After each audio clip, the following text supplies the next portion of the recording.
We did quite well. Coming into this season, I rather expected to be somewhere around 500, given that we graduated some really strong seniors and also our schedule. And we ended up right at 500, 10-10.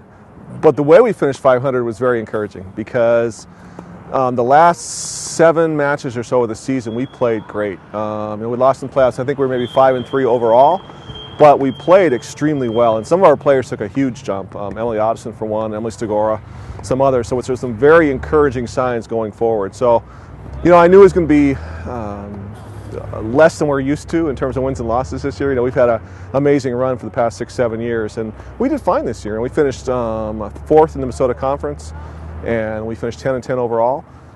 We have a really strong team coming back. I think next year looks bright because we have bringing back some really good players. I was looking at some of the doubles teams we have coming back, and we have, depending on what the next coach does next year, we have 3 doubles teams that were undefeated as pairs this year. So you could roll those out in the lineup and you're looking pretty good.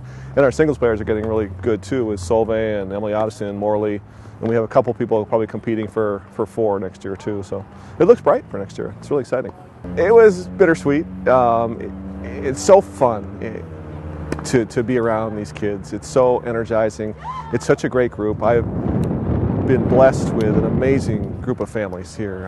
I talk to some of their coaches and I hear stories about the things they go through, and I just am, wow, I never have anything like that at all. And so it's been really fun, and it's not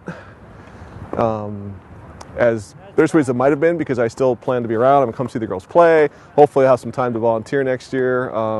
But either way, change isn't necessarily a bad thing. I think hopefully we have someone coming in who's going to be pretty good. We can't really discuss who. It's not final yet, but I think we may have a really strong coach coming in, so I'm looking forward to that. Well, they all need a lot of work on their tactics. They don't look like they've got a lot of sort of tactical idea out there, but also in addition to that, they need the technique. So as a coach, I'm trying to help them implement tactics through the use of technique. So you can't have one without the other. So hopefully while I'm here working with them, they can start to get better form on their strokes, and their footwork as well is very important, especially their forward movement. That's definitely lacking at the moment. It's important on windy days like today as well. So if we can get them to understand that and try to implement some changes instead of just giving the same thing every time, because if they keep giving what they've been giving, they'll keep getting what they've been getting. So we're going to make some changes, I think, and that should see us good in the future. For those people who don't know, tennis has both a team and an individual postseason. We lost in the first round of the team, very close match against Rochester John Marshall. And then each team in the section puts 2 singles players forward and 2 doubles teams forward. And they compete in one day of subsections, and the top 2 teams from that go on to sections, and the top 2 teams from that go on to state. Now, in our section overall, it's the defending state singles champ and the defending state doubles champs. So getting out of our section will be very difficult. What we're looking for is subsections and seeing how we do there. We're putting together Emily Stagora and Katie Kelly as one doubles team. That's probably our best shot to do something in the subsection. So we're in the subsection with Rochester Century and Northfield, and some really good teams. So a lot of it depends on seeding, a lot of it depends on how they're playing, but I think Emily and Katie are very good, and when they're playing well, they can compete with a lot of these teams. So it should be a lot of fun. Other teams going are Megan Clemens and Lauren Brooks, and then in singles we're sending Emily Otteson and Morley Struess.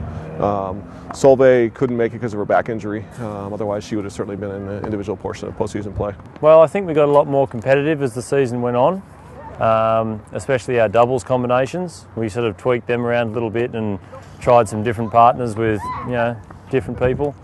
So I think that we got a better combination happening there.